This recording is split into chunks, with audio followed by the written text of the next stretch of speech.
You are now experiencing the digital life with Kevin Lockett. Hey everybody, welcome to the Digital Life. On today's show, I'll talk to James Lopez to talk about the phatstartup.com and the upcoming Tech 808 conference. Now, I'm a big fan of the Phat Startup because it combines two things that I love, hip-hop and technology. And the Tech 808 conference is brilliant because it features the cultural diversity that also embraces technology. I always find it odd when I look at tech conferences and digital marketing conferences and content marketing conferences, and I don't see a lot of diversity. Everyone uses social media. Everyone uses technology. And the fact that you don't see this diversity reflected in a lot of these conferences and workplaces is quite disturbing. That's why I'm a big supporter of the Tech 808 conference, because it showcases the diversity and the talent that's out there. And hopefully this is the beginning of seeing more diversity at tech conferences and workplaces. I had a great time talking to James Lopez, and I hope you enjoyed as well. So without further ado, here's my conversation with James Lopez from the phatstartup.com and the Tech 808 conference. Okay, we're talking to James Lopez from the Phat Startup. How are you today? Pretty good. How about yourself? I'm fine. So I was reading a post that you wrote, and you were talking about Joel Ortiz, and you said, hip-hop saved my life, and so did technology. And that just stuck with me, because quite often when people talk about technology, it's like a certain person they always seem to focus on, but you're saying hip-hop and technology just basically saved your life. Yeah, man. It held me down. I mean, without it, I probably wouldn't be the person that I am now. Probably wouldn't have survived. It's my life. Yeah. Let's first talk about this Phat Startup. How did you guys put the group together? So we were mentoring at a startup weekend, and we just started talking to different people, and the way that we were describing the lean methodology to them, it kind of stuck. So we decided, hey, there has to be other people out there that are just like us, that love hip-hop and technology. Let's go find them. Let's build a community around it and see what we could do. At first it was just to build a community, and then it turned into, all right, there's not enough of us here. Let's start educating people. Let's start helping them, start digital companies. And then next thing you know, we got all these events going on, man. It just like grew pretty quickly, but it all started with just trying to reach out to people that were like us, people that could listen to a Joel Ortiz and then have a great time talking about like Facebook or Twitter or the newest app that's out there. When you guys first started getting guests, because now you're getting some heavy hitters. You've had Ben Horowitz, you have Gary Vaynerchuk. But when you guys first started, I mean, was it hard to find guests at first, or were people excited that there was something like this out there that they wanted to be part of? It wasn't that difficult, to be honest. I think people were very excited about it. The first person we actually went to was a guy by the name of Dan Porter, who sold OMG Pop to Zynga, which was Draw Something, the app Draw Something.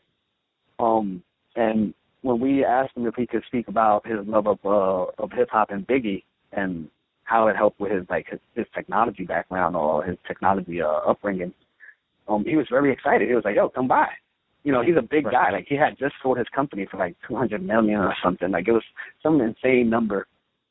And he was still cool enough to welcome us into his establishment and talk about hip-hop and tech.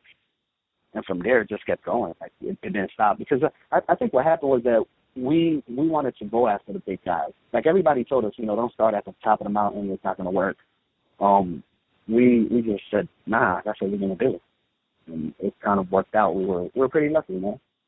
And one of the things, you're the first group of guys I talked to actually utilize meetups like really, really well. Yeah, I mean, think of a mixtape. Like, an artist will come in and he'll sample somebody else's track and throw it into his beat or modify it or even just lay a verse on somebody else's track. So we did the same thing. We were like, all right, where can we find our people? We really don't know. Let's just jump on Meetup, because Meetup already does that for us. Put up the site, put in the couple keywords that you need, hip-hop, tech, startups, and Meetup will start pushing that new Meetup to everybody. It just worked. You know what I mean? We just sampled. Right. We basically sampled the tech. Right. It's good that you said a mixtape, because I was looking at your core beliefs. When I was reading it, it's like, wow, this seems like, a rapper first selling his first mixtape or album. Yeah, hip-hop, that's us. Like, we are hip-hop, so it's very easy to write down our beliefs. and then try to, to follow them. That's the core values of hip hop in general. Like, you got your team, everybody has to stay down, everybody has to work hard, and then, you guys go through the journey together, and next thing you know, one of you guys blows up and everybody else is there with them. So you got to have, like, those core principles to guide you. So for people who don't know, what exactly is the Lean Startup? Because that's also part of your template. But so people who don't know what that is, can you explain it? Oh, all right, cool. So Lean Startup is a methodology that people use to build tech businesses and regular businesses also. The person that kind of made it not famous or popular was Eric Ries, who wrote the book, The Lean Startup. And what they basically say is build an app or build a company with the least amount of features needed just to validate your idea. So it's basically, let's put out an app that instead of having 100 features, has 2 features to see if it actually solves a problem that you assume is out there. Will somebody actually buy into it? Then once you have that validation, then you can start moving and adding other things to that business. So for us, we use that with the events. We use Meetup. Meetup was a big piece of our strategy in the beginning. Our site wasn't really that built out. So we used that to get the people that we needed, the community that we needed. And then once we saw that the community can be built, then we started building our site. Then we started interviewing people, like people every week. In reality, what happened was the way we used Lean was we started using Skype. Like we jumped on Skype the same way you're doing now with a phone call. We did it with Skype, and we interviewed somebody every day for I think it was maybe 26, 30 weeks in a row. We just did that consistently. Then we started adding all these other components that was going to cost us money to execute on. So, that's how we use the Lean principle, where we just built out the necessary components and then try to capitalize off of that and then go to the next piece. And the same way with hip-hop, same way we just said with the mixtape. Somebody will come in and grab somebody's beat, build a mixtape around it, and throw it out there to the community. If people like it, then that person will come back and say, hey, this is a sound I should follow. Let me build a body of work around this. If it doesn't work, they'll just scratch it and say, all right, let me throw out another mixtape. See if people like this sound. So you do the least possible. They're not going to go pay $1 million for the production team to get an album done if they're not sure people are going to buy it. It's just a great methodology to use. You're testing your assumptions. And that's the thing. When you start a business, you think you have the best idea ever.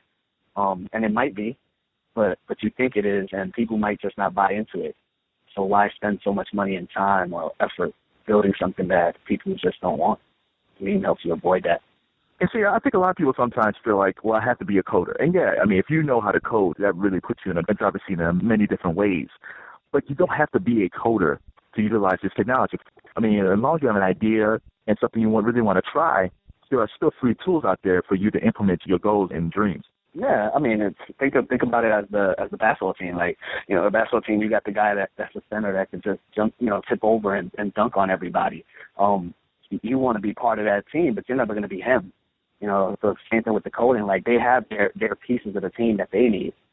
They don't just need a coder to build a tech company. They need a product manager. They need a sales guy. They need a marketing guy. They need a business guy. There's all these other roles that you could fulfill.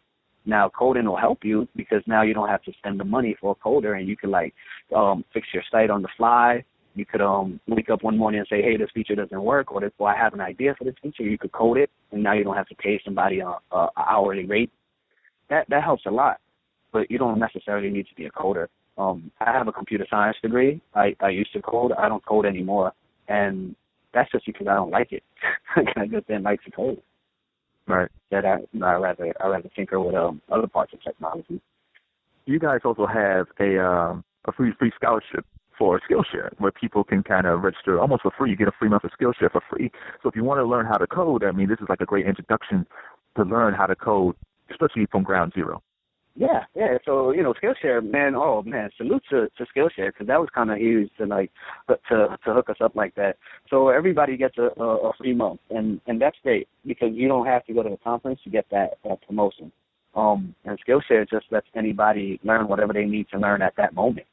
You could learn how to code, like you just mentioned, or you could learn how to design a T-shirt with Johnny Cupcakes, or you can learn how to do marketing with Eddie Hung. There's so many different people that you could just learn from. And hey, for free? Come on, we love free. We do love money. Yeah, let's give people the resources, you know. And then they also partnered up with us and gave us 10 full year scholarships for people Wow. that attend the conference. So 10 people that buy a ticket will have access to that. So you guys been grinding all these years. You've had these great events, and you could have been satisfied with just for that. But then you took another step further, and you decided to do the Tech 808 conference, which is fantastic because I'm a big diversity guy. So whenever I see tech conferences, I'm just like, oh, there's so much more diversity. There has to be more diversity. And this kind of guarantees diversity in just regular people who are interested in hip-hop and technology to hear great stories and hear great people speak. How did that come about?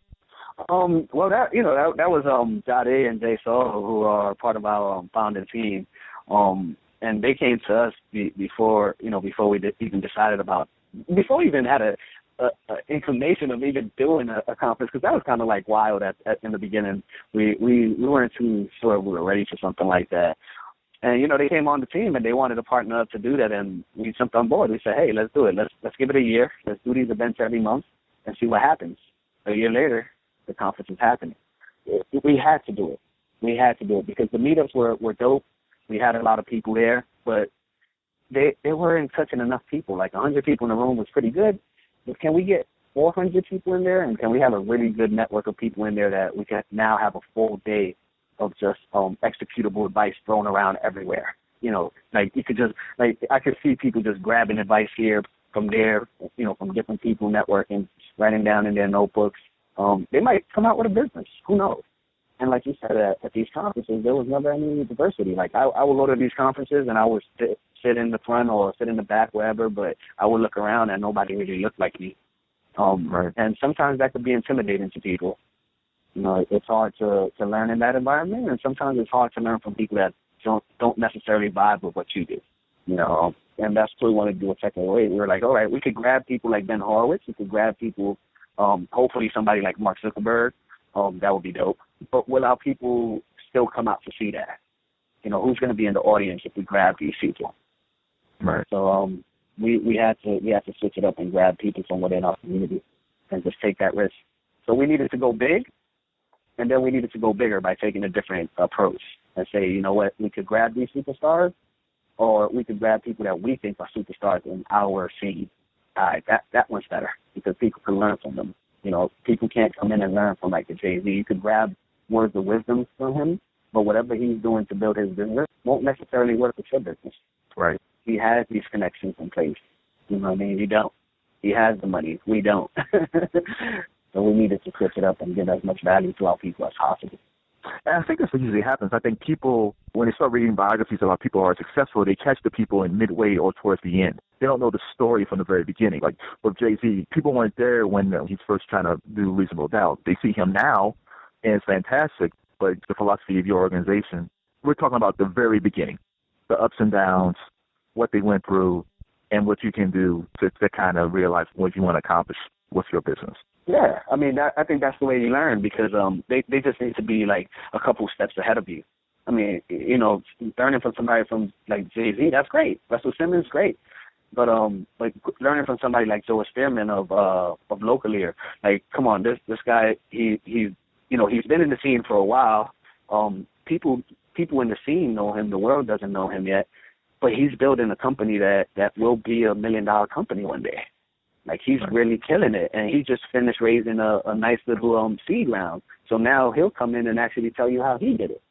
Now that's more relevant to you because now you see somebody that looks like you're doing it, but you also know he just did it. This wasn't a 10-year type of thing. Like, it wasn't a 10-year gap between when he raised the first seed and now. This is right now, like it just happened a month ago. Now we get some gems. Now we really, really get to learn how we can do the same thing that they do. And I think that's valuable as hell. It is. So what is the name Tech 808? I know what an 808 is, but how did you decide on Tech 808 as the name? I really don't know. Like, we joke about this all the time. Like, we wanted the 808 because of the drums and everything. And we threw a lot of different names up there. And for some reason, just Tech 808, like, when it popped out, it was like, wow, this is it. I honestly do not know who came up with the idea. I'm going to throw it out there and say that it was probably Jason and Zade with the name, but I'm not 100% sure. And that was the beauty of it. Like we're a team, so it was like it doesn't matter who did it, but it's cool that it happened. So I think it just represents us really well. Tech and hip hop right there. You didn't want to make it like corny and look funny and throw like a an iPad or an iPhone with like some headphones or something. It was like, all right, we'll just use the word, and it represents us really well. So what can people expect at the conference? Are speakers or panels? I mean, what can people expect? Oh, so they can expect executable advice. People aren't going to be there doing self-promotion. It's not going to happen. Everybody there started from the bottom, and they're going to talk about how they built their businesses. And it'll be from different levels. There'll be somebody that's just building his business now, this year, and then there'll be somebody that built a business like 2 years ago, and now they're growing a different part of their business. You know, there's different levels to the business cycles or to the growth of a business. And now we'll see a company that right now is valued maybe at $1 million, but then we'll see one that's valued like at $10 million. And then for fun, just to really educate our culture, we decided, hey, let's get Young Guru in there also. So now we'll have Young Guru talking about the era of the engineer and why he believes this is now the era of the engineers in music and in tech. So that's going to be very interesting. And people are going to leave there with notebooks full of just knowledge, like executable advice. Everybody that we have there that's speaking, they have 15 minutes to tell you exactly how they did something for their business. And it has to be in a form that you could grab it and then execute on it right after the conference or during the conference. So it's startup school on steroids. Is there anything that's going to happen like post-conference where people, if they have an idea and they're really inspired, will there be something in place where they can kind of like a mentoring or something like that afterwards, or this is almost like a one-time thing and then people go on their way and they'll work on their projects and then they'll come back hopefully the next year? So this one is more like of a conference series. So what we're thinking about doing is launching a membership site. We've been working on a membership site now in private data for a while with a selected few people, and we'll probably launch that to the public very soon. So like that, people that go to the conference and people that can't make it to the conference could go in there and get knowledge that they need, or at least have each other's back. Hold each other accountable for things. Now, in terms of the series of the conference, we're definitely going to go and produce a couple more for 2015. And it'll probably be towards the end of the first quarter, early second quarter, or we'll wait till late spring around there. So we're definitely going to do it again, but we encourage everybody to connect, via social networks or our membership site. So hopefully by the day the conference happens, we'll have the membership site up for everybody else.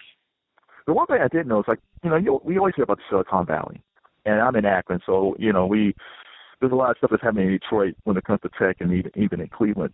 But I don't think people really realize what a strong tech digital base that New York has. I think of everything about New York, if you mention technology, I don't think people realize that there is a strong tech vibe coming out of New York.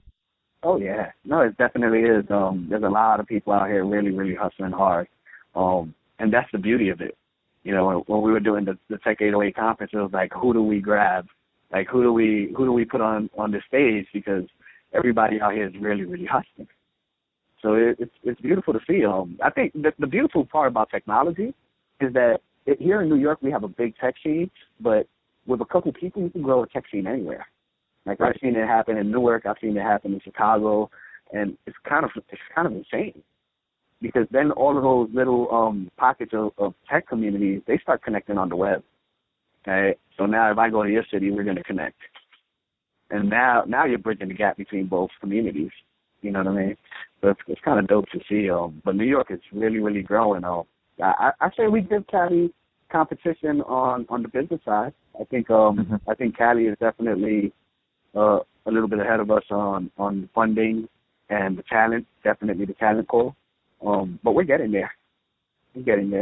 What I've seen in my area is that there's people doing stuff, they're involved, but it's hard to bring them together. So it seems like you're able to, and maybe it's New York, I'm not sure, and maybe you already have partnerships with different people, but what works with people to kind of bring more people together than have everybody just doing their separate thing and not pulling the resources together? That's a good question because I think about that all the time. I think even in New York we have a lot of organizations doing the same thing. And I wish we all could just like sit back and band together and really kill it, and really represent. But at the end of the day, it's all about business. So I think for like smaller communities, all it takes is like 2 to 3 people to just consistently meet up. And the way we did it, or the way that my co-founder Anthony did it in Newark was that he set up his own meetup group also. Like we're very heavy on meetup. I don't know if it'll work everywhere, but there's definitely a borough hall somewhere in people's neighborhood or a government building that they could use. Like there's always ways to find a place that wants to work on the technology gap. Once you find that place, you have to latch onto it. So Anthony did the same thing in Newark. Like the city of Newark really wanted to help build itself up and build the community. And Anthony came to them with the idea of, hey, let's make this a tech hub. And it's been working, and it started off with only 2 or 3 people, but he was able to form a partnership with the government pretty quickly because nobody else is doing it. So I think if there's a place where there's a pocket of different groups doing it, I still say that you can start your own thing or jump on one of their projects and see if you can help them out. But I would do it myself. Like you have to think about why everybody's doing it. Everybody's doing it because they feel that something's not being solved the way that they would solve it. And that doesn't make it that bad. But it would be nice if everybody could just like jump in and help each other out. So for anybody that wants to build their own community, I say go to the library, go to a coffee shop, go wherever a techie would hang out, jump on Twitter, jump on Facebook, find a techie, find somebody else just like you, and you guys meet up every time. That's it. Start putting the word out and see what happens. It's going to take a while, but it happens. Right. Like the Phat startup didn't grow on the first meetup. It took a while. We started with 20 people, I think it was. And this is New York. This is millions of people. Like, you would think we could fill up a room with 100 people, and it's not like that. But in the beginning. All right. And let's talk about your partners for a second. You mentioned Anthony. Yeah. Because I saw a picture of you. It's like I want to call you guys the 4 Horsemen. But in a word or two, how would you describe your co-founders? Great. One word. Great. Yeah. I think they are definitely good. Like we all came into this with a little bit of knowledge of the startup world. We just all had a passion for tech and of course hip hop, and we're all learning at the same time. So it's just great to see everybody grow, and it's great to say that we all have each other's back. And that's the beauty of it. Like I think in one word, they are great. And I think Anthony is great because he just has a dope vision, and he just has like this attitude, like I'm competing against everybody, and he makes it happen. Then I think Jason is just like the smooth character, right? Like the smooth guy that'll form a partnership out of nowhere. You know how you always have that friend that when you go out, somehow they're talking to a whole other group and they need you. So that's like so like he always finds a way to network and find somebody of great value, and then he offers his services. And Jade is another one that he just doesn't quit, like he just wants it. And then we have people behind the scenes on the team also that they just not in pictures, but they help us tremendously. And that's a female named Wanda and a female named Sandra. Like they help us big time. Sandra actually is the event producer for Tech 808, and she's handling everything behind the scenes. And then Wanda's handling all the press and press releases and all of these big partnerships that are happening. So everybody's busy. So it's a great team. And we're just getting better. It's going to be crazy. And that's why you guys got a great organization, because you thank people who people don't see. And to me, that's the sign of an organization that cares that, it's not just me, and it's not just my partners. There's people behind us that kind of keep this thing going. Yeah, and that's the way it is. Like, how can we expect love from people if we don't show people love? Like, it just doesn't make sense. Because we're not celebrities. Like, we're not Jay-Z. Like right. People just don't like us because we're Jay-Z. So we got to work hard, and we see people like humans. And the team behind the scenes for the Phat startup, they're incredible. The people that volunteer and help us, like they're incredible also. Like, are you familiar with Paul Brunson? Yes. So, Paul Benson's producer, Ella, Ella Ruckers, like she helps us tremendously. People wouldn't even know. Like she's at every single one of ours. That's and that's just the way it is. Like people come in and help us, and we have to show love. That would just be silly of us not to show love. And we show love because we care. Like we're doing it for them. So it's like, hey, if they're showing us love, that means we can continue the process. We continue to innovate and see what we could do. Push our boundaries. Because a conference like Tech 808, a lot of people will say you can't do it, and a lot of people told us we couldn't do it, and it didn't make sense. So having the team support and having the community come in and help us also, that's incredible. That's how a business gets built. That's how a community gets built. Like you can't be by yourself. It's impossible. Well, James Lopez, thank you for the conversation. If people want to check out the Phat Startup, and most importantly right now, Tech 808, where can they go? Oh, tech808.co. That's what it is, .co, not .com. Or they can go to thephatstartup.com. And we love to talk to people, so hit us up on Twitter, The Phat Startup. The Phat Startup everywhere. Google+, Twitter, Facebook, Instagram. We're everywhere with the same name. So can you tell me some of the speakers who will be at Tech 808? Oh, for sure. Oh man, so we covered Young Guru. I think that's phenomenal. We got Trevor Owens. We got Debo Springsteen. Wow, we got CJ Peters of Console Kings, who runs a phenomenal Xbox Avatar channel. I mean, it's insane. Like he's one of the first hip hop dudes in the Xbox channel. That was pretty dope. We have Brian Watson. Tony Menendez of Makers Row. We got Dan Porter. We got Joe Spearman. We got JT from, he's a director of social media at BT. I have to thank him for coming through. Jesse Kurzbaum, who's the founder of New Agency. Mike King. Nihal Maida, who's the founder of Local Response. Wait a minute, I didn't show the girls though. We got Dee Muffin doing the DJing. She's incredible, especially with the trap music. She is incredible. Resmus and Johnny, she's going to do our keynote. She's actually the CEO and founder of Girls Who Code. We had to give her the keynote spot because I just think she's an incredible female and just a businesswoman in general. We have Natalie Molina Nino. She's great. With Kia Reynolds. And that's it. We're done. And then the Phat Startup and the Phat Startup community is going to be jam-packed. Yeah, how did you decide on her to do the keynote? Because it's a great choice, but how did you decide on her? We loved her movement. It was like, all right, she's doing two things. She's helping people with the coding aspect. Let's teach people how to code. But then she's also focusing on the female side of it. And the way that she does it is just so genuine. She's worked really hard, especially in New York. Like she was working for government, then she's still doing her own thing. That's insane. Like she's crazy. Like she's gonna come through and really represent, and she's gonna teach people how they could change the world by using technology. And that's what she's doing. She's an incredible person. We kind of went the regular route once again. We kind of went and grabbed somebody like Gary Vaynerchuk or Alexis Ohanian, which would have been really cool. But we wanted to switch it up. We wanted to switch it up and put her up there. She's incredible, and we think the world should know. And finally, where did the term "boss up" come from? Because it's fantastic.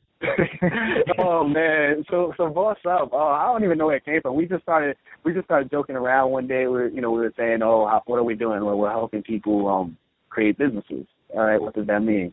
Oh, they're bossing up. They're becoming bosses. We put the hashtag out one day. It caught on, and then we noticed that Rick Ross was using it. I guess he was probably using it before us, but we did the hip hop thing, and we came and took it. We came and took it for him for a while. So usually, if you put in the hashtag boss up, it'll be something from the Phat Startup. I think that's how I came across you, because I saw that boss up hashtag. I was like, what is this? so I went to your website, and then I want to thank you, because the initial thing that you had was the ebook about Diddy, which is really good. Yeah, that's fantastic. Yeah. Thank you. Yeah, so I think the boss up thing is how I kind of found you. But once I saw what you guys were doing, and then I downloaded that Diddy ebook. I mean, that thing is fantastic. Even if you don't go to a conference, download that ebook, because it's just fantastic. It's a great blueprint for business. Oh, thank you, man. That means the world, man. That means the world to hear that. The book was it just came out of nowhere. Like the book was like, what do we do? Everybody that's doing some type of educational product is dropping ebooks. All right, let's challenge ourselves. Like everything has been a challenge. It was like, let's look at what they're doing. Can we do that? Can we do it better? I think we can. Let's do that. That's our mentality. And, that's the hip-hop mentality. Like, I don't care what I have in my pocket, I'm going to make it happen. And that was what happened with the ebook. And the ebook was our love of Diddy. Like, the man is one of the greatest salesmen out there. Yeah. He really, really represented. And I'm glad to hear that you like the ebook, man. That means the world. We're probably going to write a part 2. And then we just try to keep it simple, like simple and real. We didn't get into like a 200-page, 300-page type of book, or 400, 500 pages. Like, that's not necessary. Something that you can sit down and read it in one sitting and have some fun with it. Right. And it worked out well, man. It worked out really well. How well did it work out? It worked out well. We were on Amazon. We were ranked number 1 in the business category with the ebook for like 2 weeks. And, to us, that was a huge accomplishment. Never writing a book, never even thinking about writing a book. Writing one in like 2 months, or I think it was a little bit less, and then having the number 1 book for a while was pretty dope. And we had a lot of downloads, like tens of thousands of downloads, and that was pretty cool. Once again, coming from nowhere. Yeah, we snuck up on everybody, and that's cool. That was dope. Well, that's how it's supposed to be. Anything that's established is fine, but you need those things that come out of nowhere to kind of shake things up.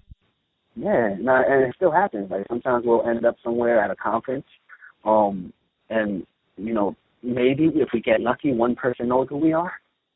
But usually nobody knows us, and we just sneak up. Like, we'll be at the conference, and everybody's clapping, doing their thing, and then next thing you know, they'll say, oh, and next up, the Phat Startup. And then they'll look over and be like, holy shit, that's you guys? That's like, where did you come from?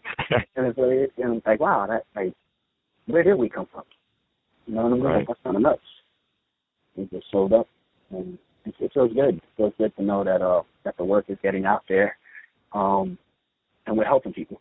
That's all that really matters. If we see more of us out there, we see more people doing like things that you're doing, like having a podcast and spreading knowledge out there, we're winning. That's kind of crazy. The money is a byproduct.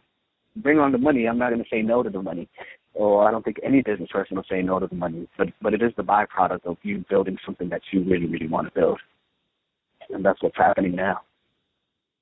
So that's a good way to end the conversation.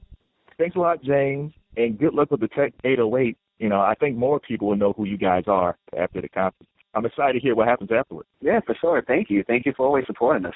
Like you've been there. I mean, the Diddy days were our early days.